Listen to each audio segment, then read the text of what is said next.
beautifuls, this is Aromie here, and welcome back to Lucid9. We're here with Mr. Ryota to tell him about, tell him about Ryui and Mickey.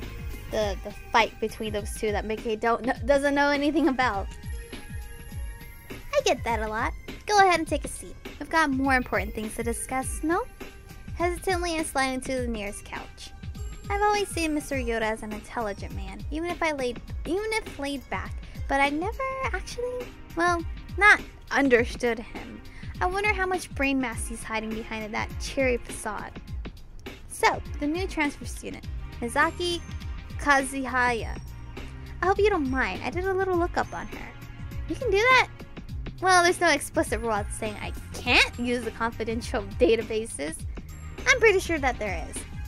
Nope, I may be faculty, but I'm not a teacher. It's only stated that teachers have to request special permission. I checked the loopholes. Something feels wrong about this. What did you find out? Well, if I tell you, then that's a solid breach of confidentiality. Whatever. I don't want to go to jail yet. The food's too good here. Mr. Ryota, I really worry about you sometimes. And this is me talking. So instead, I'd like to hear your thoughts on the matter, Yama. How did you two meet? And you mentioned that she left. Yeah. Flashback time? I close my eyes, letting the ever-constant hum of the air conditioner calm my nerves. Then I start talking.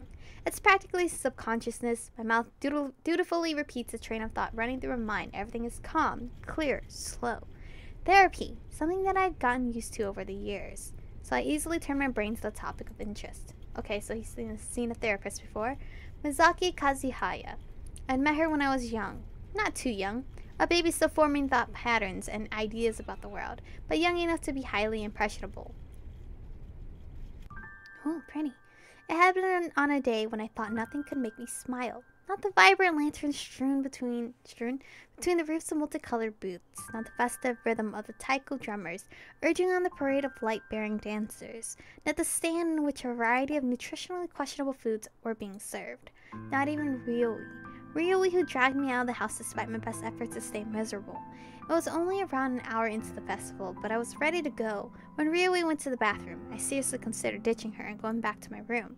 Apparently I was scowling deeply at that.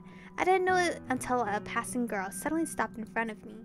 Annoying girl. Does your face always look like that? To say the least, that didn't help my foul mood. I glared up at her. She was pretty.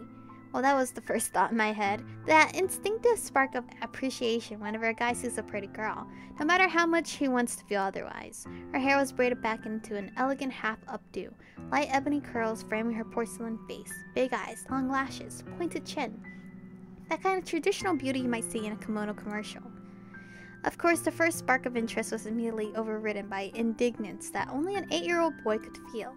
What are you looking at? Don't look so grumpy, you should be celebrating. She didn't know anything, of course, not until a few months later. Festivals are stupid. They are not! Why? There isn't even any reason to celebrate. The girl's face twisted in something resembling anger. It looks strange on her face, like a guinea pig attempting to seem menacing. You don't even know what the festival is about, do you? Well, of course I didn't, but I wasn't about to admit that. Of course I do. Oh yeah? What's it about? Well, you make lanterns. Uh-huh, and? I fisted my hands at her condescending tone. You write wishes on them and stuff. Wrong. Am not. Yeah, you are. You don't write wishes. You write what you want to tell dead people. Ridiculous. I should have said that. I should have said, why would I even want to talk to dead people? But I didn't mock it. I couldn't mock it. Dead people? Yep, I can write a message to Auntie on this lantern and she'd see it. How do you know that? Haven't you heard the story? No, I hadn't. My 8-year-old pride prevented me from saying that, of course. Thankfully, the girl took my silence as confusion. Well, once upon a time, there was a princess. Was she pretty? First thing he asked. Yeah. Good at singing? Yeah. Boring. It is not boring. The indignant anger on her face made me snicker, the first time I'd smiled all day. Yeah, well, what happens? Does she get in trouble and a charming prince has to save her? Just listen! Look, she's actually a big meanie. A mean princess. That wasn't a fairy tale staple. Oh. Yep, but her bodyguard was in love with her and turned her good again. I felt disappointed. The story had a promising start. Blech. What did he do? Cast a spell? Give a true love's kiss? He died. Oh. Don't look so happy! That time, I broke into a tiny laugh. But it made her good again, right? Well, yeah, she didn't trust anyone before. Thought they were all fake and stuff. It seemed that she was glaring at me at the point of the story, but before I could open my mouth, she was already continuing. Anyway, the bodyguard sacrificed himself to save her life, so the heavens were super duper impressed and put him in the stars. Aren't stars really hot? That sounds like a bad thing. Childish indignation flickered across her face. They made him into a constellation, you poop. Blech. Blech times infinity. Blech times infinity plus. Anyway, the princess realized how beautiful love really is. Because he died? She saw how much he loved her, so she decided to be a better person and trust people again. This had nothing to do with writing messages to the dead on lanterns. I was rapidly losing interest. Let me guess, she lived happily ever after. Well, no, the bodyguard died, remember? I like this bodyguard. She glared at me, but somehow it felt less severe than before. She wrote her promise on a lantern and sent it up to the sky so he could see, because he was a constellation, remember? Now I realized that it could have said a lot of things. That's stupid, he's dead, what could he do about it? But that wasn't on my mind at the time. Everyone turns into a bunch of stars when they die? I think. You think or you know? If they did something super duper impress did something to super duper impress the heavens, I guess. I smiled at that. My eyes scoured the street and landed on a simple booth. A handful of other kids were gathered around a short portable table, scrawling on lanterns with calligraphy pens clamped in fisted hands. Let's go! But I already made a lantern. Write to another dead person then. With this overwhelming display of tact and political correctness, I raced towards the table, snatched a lantern from a smiling adult, and plopped down with my pen at the ready. Who are you writing to? None of your beeswax. Man, I remember saying that, or more like my brother saying that. I began to scrawl characters on my lantern. The girl hovered over my shoulder, squinting judiciously at my jagged brush strokes. Why is your handwriting so messy? It's not messy. I can't read it. I can't even read it. I whipped around, narrowing my eyes accusingly at her own lantern. Well, yours... I searched for a fault, but not only was her lantern graced with perfect calligraphy, it also proudly bore a few elegant cherry blossoms. Well, yours looks girly. She raised a single eyebrow. It was a remarkably sophisticated expression for a 9-year-old girl to make. Also, she's a year older. I am a girl. And there was nothing much to say to that. Yama, where have you been? It was as if Ryui had materialized out of thin air. I hadn't even noticed the rapid pitter-patter of her footsteps. Sorry, Ryui. Jeez, could have told me. You were in the bathroom. Clearly displeased, Ryui turned her back on me, but smiled at the other girl. Thanks for taking care of him. Surprisingly, the girl smiled back, easy as you please.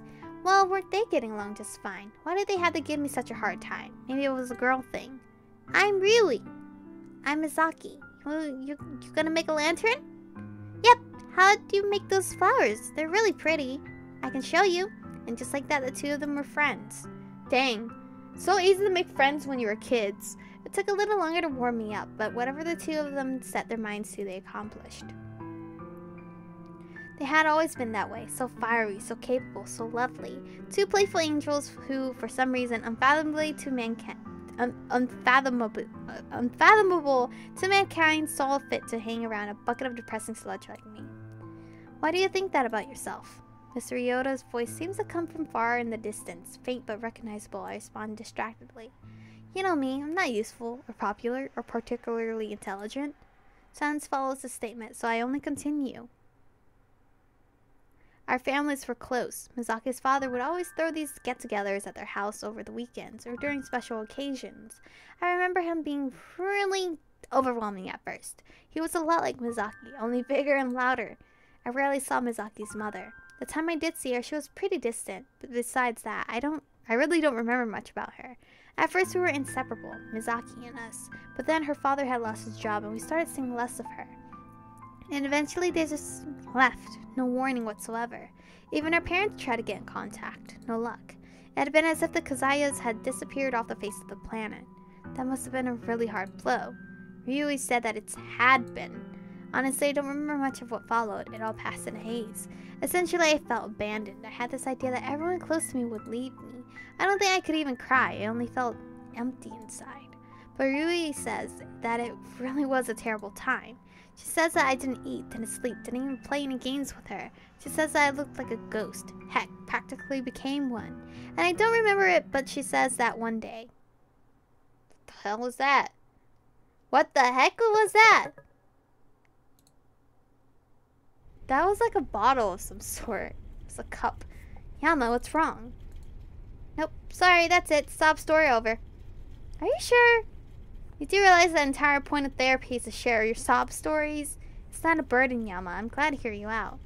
I feel tired. I think I'll have to stop here.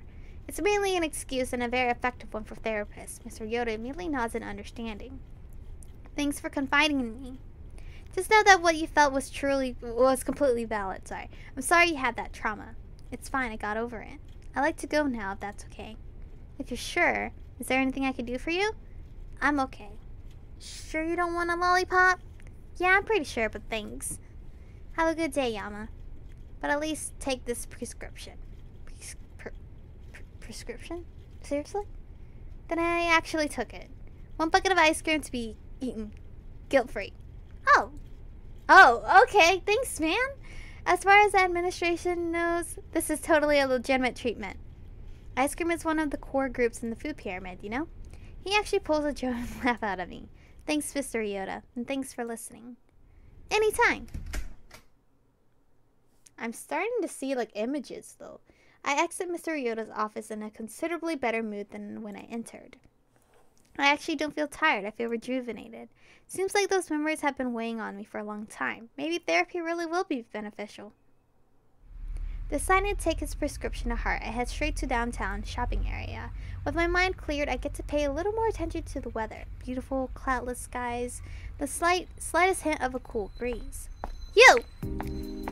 Who are you? A girl careens from around the corner and clearly crashes right into me. Her glasses flash dangerously as she tips her newsboard cap over her forehead, studying me with an intensity that could rival an electronic microscope. Me? It's all I can manage to say at the eccentric sight.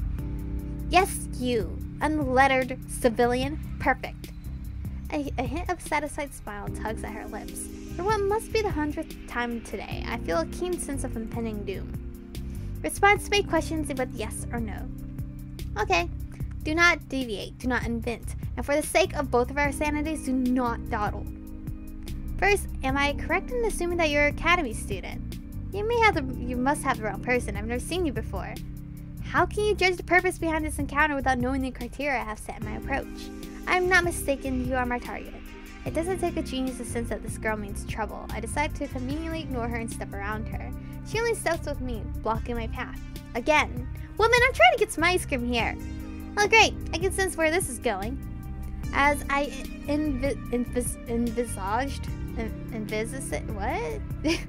Subject demonstrates a remarkable inability to utilize basic cognitive functions. Talk about uncalled for, abusive words, overly complicated language. She clearly has a few screws loose. Please speak slower for me. Maybe I should call the hospital, see if they have a runaway mental patient.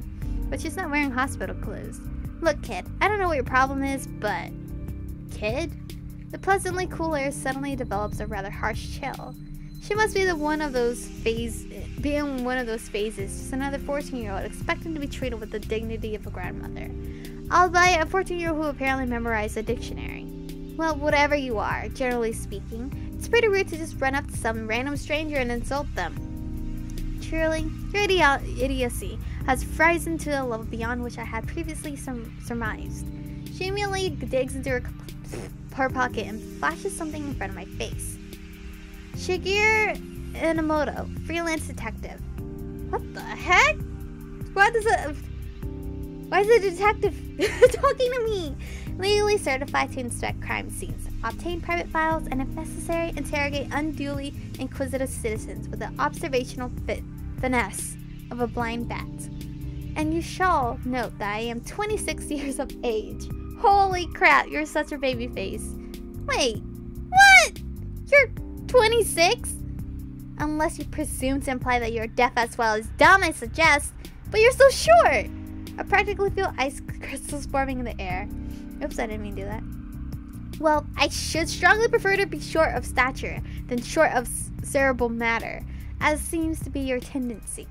Ouch, not a bad blow. But wait, if you're a freelance detective, does that mean that this is an interrogation and I'm a suspect? If I have to go to the police station, do I get excused absences from class? I see no need to reverse your expectation that you will be taking the unexcused absences as they are. Consider it an inevitability. I can't say that word. Similar to your clinical depression. That stops me. What? How could she possibly... What would even make her think something like that? You might as well carry a sign. From your uniform, you're a student at the academy. From the fact that you're wearing it, you attended school this morning. From your presence in town rather than in class, you are, as I believe they call it, playing hooky. From that prescription slip, you are enrolled in the recently developed therapy method that the academy has been boasting. From your fairly normal physicality and social skills, your problem is most likely clinical depression, or something like high-functioning autism. But, okay, I get it. You're a detective. I see. And you're impressed, but pretending not to be. It is pretty impressive. The observations themselves might seem like common sense, but a person who can actually synthesize them is a rare find, which of course kind of just makes her even more annoying. I relaxed a little, oddly relieved that she hadn't actually secretly researched me. Now it is your turn. My turn. Of course, what can you see from my physical presentation? I invite you to give your brain some much-needed exercise. That gets close to firing me up. Close. Sorry, but I have my therapist's instructions to follow. Unless you have any actual business with me, I'd appreciate it if you left me alone. I step around her again. This time she doesn't move, but just as I think I'm home free, I hear a soft whisper drifting from behind me. Do you not wish to play a bigger role in society than an inconsequential pawn in this game of your life? Or will you restrict yourself to the confines of your own ability, just because of her? Her? Who is her? I quietly stop.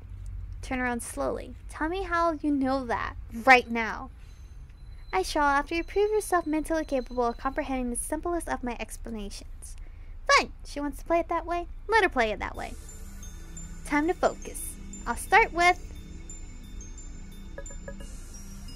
her clothes. I want to go with her clothes. Unlike the standard professional wear I might expect of a law enforcement agent, she's dressed comfortably. Probably can do that because she's a freelance detective. They also haven't been ironed in a while, which means either she doesn't care or she's a workaholic. Possibly a combination of both.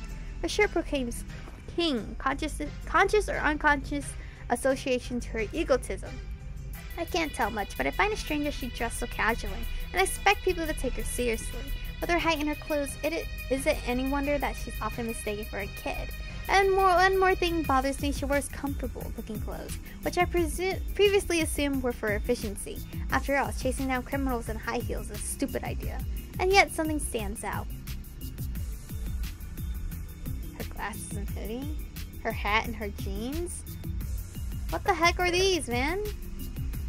Her glasses and hoodie? Wearing a hoodie is uncomfortable, and so are glasses. Right? No, actually, there's nothing wrong with that. What's odd about assuming that she's wearing these clothes for mobility? Hats and jeans? Right, hats are a pain to run with. Oh, I'm so dumb! Because unless you keep one hand on them at all times, they're likely to flop around, fall off, or just generally be obnoxious. And the jeans are too tight to opt for flexibility. Running in those would either be very uncomfortable or very, very embarrassing, which implies that she just dresses how she wants to. Definitely a very headstrong individual. But she doesn't choose the casual clothes for comfort. Knowing that it can interfere with her job then, is she purposely choosing it to aggravate others? Excuse me. To announce her individualism. It would match with her choosing to be a freelance detective instead of a corporative investigator. Free-spirited, rebellious, and as I suspect, from how she's shamelessly pulling me aside for no reason, guided more by her heart than her head despite her intellect. Not bad. Next, I should think about her body language. She spreads her weight evenly on both feet, unlike most girls who let it lie more one side of their hip than the other. Even weight on both feet, almost like sounds like a fighting stance. I don't know. It's not a fighting stance. You lean more on one foot, right? She could be used in formal settings, but that doesn't seem to match very well. The rest of her body language isn't proper. She seems to hunch slightly with her shoulders loose. Man, I was right from the friggin' fighting stance. I don't know if this is getting me in trouble or not. She seems relaxed, but with that bright-eyed look for someone expecting danger around every corner. That kind of weight distribution doesn't seem to come naturally. Maybe she was in sports, or maybe in self-defense at one point. For a while, from the looks of it. I'd like to guess martial arts, but I can't say for sure. There are too many possibilities. Okay, then. Maybe I should think about this in a different way. Her movements are very crisp and close to the body. When she's speaking, she doesn't gesture very much, even when yelling. Generally speaking, sports emphasize emoting on a huge scale. Roaring in victory, bawling in defeat, the works. Not only that, but the limbs are trained more for gross motor skills than fine motor skills. On the contrary, Shiger has very tight control over her hands, almost to the point where she seems stiff, which likely points to something high control like ballet or archery, or more subtle martial arts like Wing Chun. Well, that still doesn't narrow things down too much. Time to move on. I've noticed that when Shiger moves, she primarily tends to use her... How would I know? We can't even see! I'm assuming her left hand. Wait, is that her left or my left? Because I'm talking about her right. It's my left. Her left hand is always hovering by her hip, where it's likely her holster would be. Maybe, or could it be coincidental? She doesn't primarily use her left hand for gesturing, at least. I think I'm on the wrong track. Dude! Right hand. Her left hand is generally okay. So she used to be involved in a high control form of physical exercise, and she's right-handed. It's not all I can get from her body language. Well, she doesn't wear any noticeable makeup, but she dresses like a kid, and she wears glasses instead of contacts, just calling more attention to her pathetic stature.